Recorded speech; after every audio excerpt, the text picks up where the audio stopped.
Fosforsal kişilerden takipler, safra numuneleri alınıyor. Bunların üzerine sistematik toksikoloji analizler yapıyoruz. Kişinin neden öldüğünü saptıyoruz.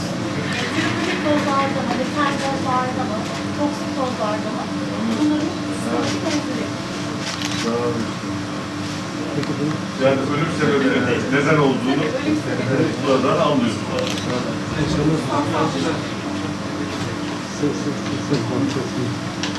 Bir iki üç dakika sürüyor mu?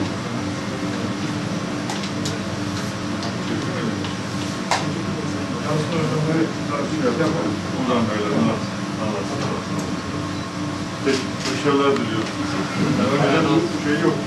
Modern çağdaş cihazlarla donatılmış laboratuvarları ve her türden incelemelerin yapılmasına imkan tanıyacak DNA analiz laboratuvarları Mor İhtisas Dairesi'yle bölgedeki çok önemli bir boşluğu doldurmuş olacak.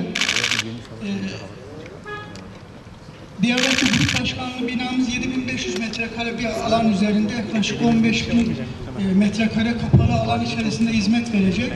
Üyesinde daha önce bulunmayan patoloji laboratuvarı gibi önemli bir laboratuvara kavuşacak.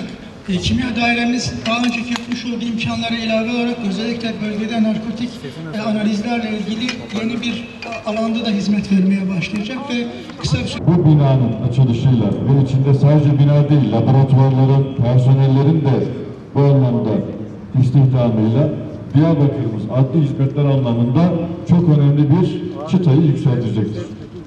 2002'de hükümetimiz göreve başladığında Türkiye'de 25 yerde adli tıp hizmeti veriliyordu. Bugün 70 ili aşmış durumdayız. Ve Sayın Cumhurbaşkanımızın Diyarbakır'a adalet hizmetlerine vermiş olduğu desteğin bu anlamda göstergesi olarak da bugün bu bina ve içindeki laboratuvarlarla, personellerimizle Diyarbakır'a hizmet verecektir.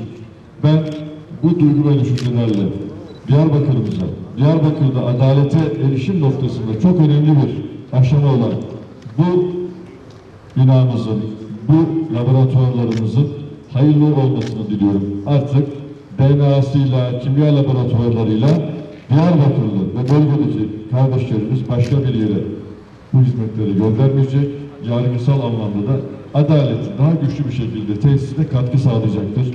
Ben bu süreçte tüm katkıları için buradaki başsavcılarımız, komisyon başkanlarımız, yargı mensuplarımız, valimize ve emeği geçen tüm arkadaşlarımıza, milletvekillerimize de ayrıca teşekkür ediyorum. Burada görev yapan personellerimize de canı gönülden başarılar diliyorum.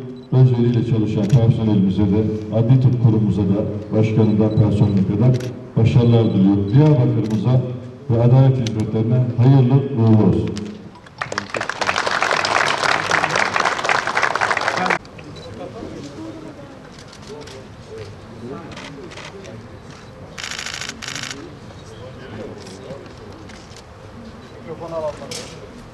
Peki arkadaşlar, hayırlı uğurlu olsun. Ya Allah, Bismillah.